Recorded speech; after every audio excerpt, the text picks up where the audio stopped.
Hey, what's up? So, last night I get a text from Jason, and he says, "Hey, man, you want to go to Nashville tomorrow?" And I'm like, sure, let's go." And I'm like, I don't have any idea what we're doing. So he pulled up today. I jumped in the car, and now he's going to tell us what we're going to do. So what do we got going on, Jason? Well, we're headed to Nashville because it's CMA week, so all the big celebrities will be in town. And we're actually going to shoot a show, get some cool shots, and maybe meet somebody cool. Who So knows? what were you saying about there being a bunch of lines and stuff? Like, how does that work? It's fanfare week, so they have like these places set up like inside of an arena, and all of the celebrities are there at their own little table, and people like wait in line for hours and hours to get to go in. But once you get inside, you can like move down and shake hands and get a picture with each one. So it's pretty cool, but we're gonna probably try to meet them in a cooler setting, like at an actual show, backstage. You heard it. We're going to try to go backstage. So that'll be really awesome. Hopefully we'll get some interviews and talk to some people. But yeah, check this out.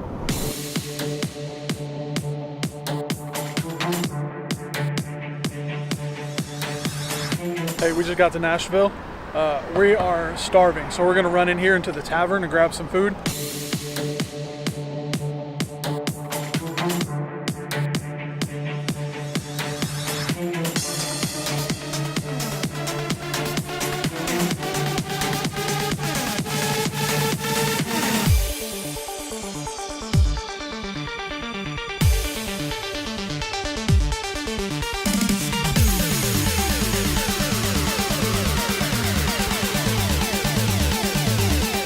Jason, how happy are you? Huh? How happy are you? Very happy.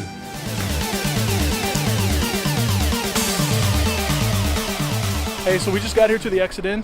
We're getting ready to run inside, shoot some video of Kendall Marvel's Honky Tonk Experience. There's supposed to be a surprise guest tonight. We don't know who that's going to be, but we're going to find out.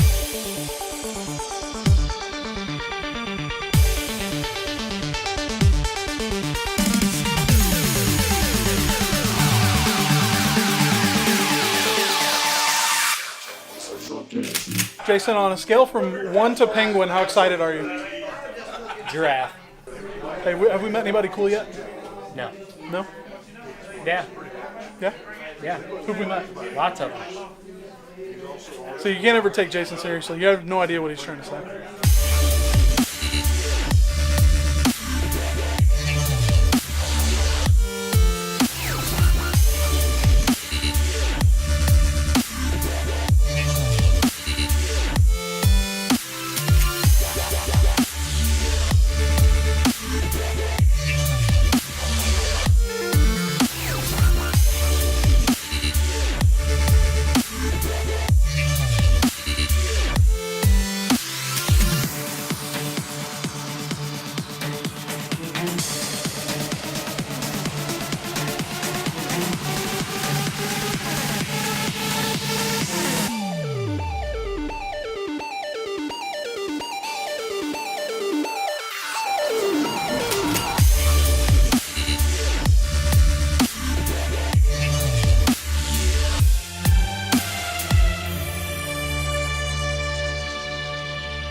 All right, so I just got back from Nashville.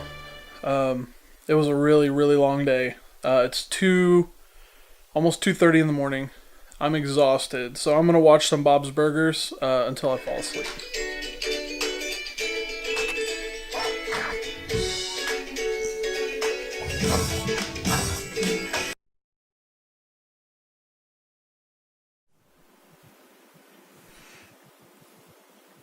So here's a bit of a strange story. I just got done washing some clothes, so I'm doing some laundry, folding it up and stuff. And I was thinking about it, and I'm putting the stuff into a dresser. You fold up your clothes and put it in a dresser. And I got to thinking, I was like, I never owned a dresser. I'm 35 years old, and this is my first dresser that I've ever owned. Like, we had dressers, but we never used them. Growing up, being raised by a single father, you don't just use a dresser. You kind of just throw your clothes on the floor in a big pile. You have like a clean pile and a dirty pile. Once your clean pile gets empty, the you search the dirty pile for the least dirty clothes. I know that may sound really strange, but I grew up with, until I was 14, just my dad raising us, me, my brother, and I, and we, our mom, our biological mom, she had epilepsy, and she went into a coma. She had a seizure, went into a coma when I was 9, and she died when I was 14. So she was in a coma for 5 years. So my dad raised us pretty much by himself until I was about 14. So, when you have a single male raising you, they don't typically teach you how to do laundry and the typical hygiene things that you need to do throughout your life. I never had a bedtime. I was never told that it's time to go to bed or go take a shower, go brush your teeth. I was never told any of that stuff. So I didn't never grow up with it. Anyway, back to the dresser. It has 4 drawers on it, and I'm just now learning how to utilize them. I've never had one before, so I'm like, I don't even know what goes where. So I'm having to make it up on my own. And I make the decisions about where everything goes. So anyway, that's just a bit of my life story about what happened, about why I've never used a dresser before. Growing up like that kind of takes its toll on you. You grow up with just your dad.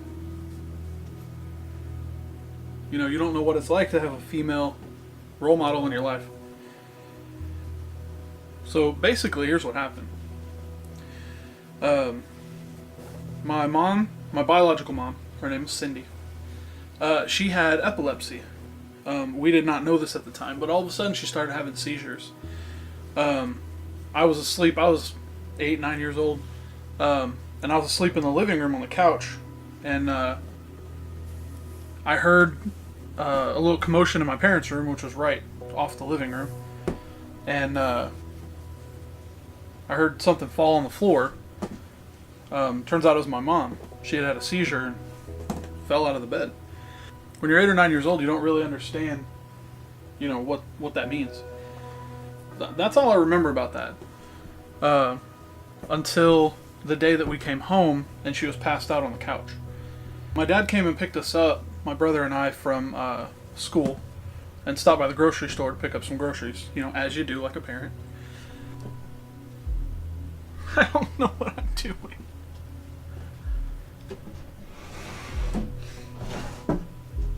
And we got home, and my brother, Randy, ran inside the house, I don't know, to do something while my dad and I unloaded the groceries. So my brother ran back outside, and he said, "Dad, I can't wake Mom up." It was it was kind of surreal as a little kid. I didn't think anything of it because I was an 8-year-old, 9-year-old. I was a 9-year-old child. I remember my dad dropping the bag of groceries that he was carrying, paper back in those days, and he ran into the house. I ran in the house after my dad, and I saw my mom passed out on the couch. She was laying there slumped down on the couch. She had obviously passed out. So on the TV was Tetris. She loved Tetris, and she loved Lolo. For those of you who played Nintendo back in the day. My dad ran over to check on her. Then he called 911, and the ambulance showed up. They were doing, whatever they were doing in the ambulance, and then they took her away. Anyway, she was in a coma. They told us later that she was in a coma. I didn't know what a coma was, so I asked my dad if we speak really nice to her, would she wake up? He smiled and laughed, that sad laugh, and he said, "I don't think it works that way," something like that. And then she was in a coma for 5 years. We went to go visit her, many times a week. And then, as it normally happens, I guess, I would assume that's how it normally happens, we slowly stopped going as much. It started out with pretty much every day, and then it went to like a couple times a week, then a couple times every couple weeks, and then, slowly went down from there. So after about 4 or 5 years, her heart finally gave out.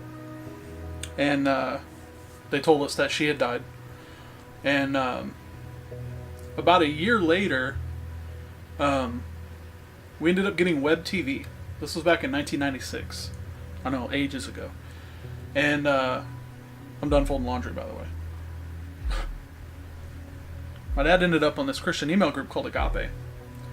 And he had been messaging the group. My dad studied the Bible, and he knows a lot about it. Anyway, so he would always talk to people and answer their questions and things like that on this Christian email group. And there was one woman who would message him all the time. She would ask him questions, and whenever he would answer her directly, she said she would get butterflies. So anyway, they talked for about a year, and he ended up finally asking her to marry him before they had even met. So he decided that we're going to go visit them. They lived up in Illinois. We lived down in Texas, Houston, Texas. So we came up for the Super Bowl in 1996. I think the Packers were playing. I can't remember who they were playing, though. We came up here, hung out with them for a little bit, for about a week, and then my dad said, "We're not going home." So we packed up everybody. We went back down to Houston, got most of our things. We left 2 cars, a bunch of TVs, video games, all of our friends, all that kind of stuff. I left in the middle of 8th grade.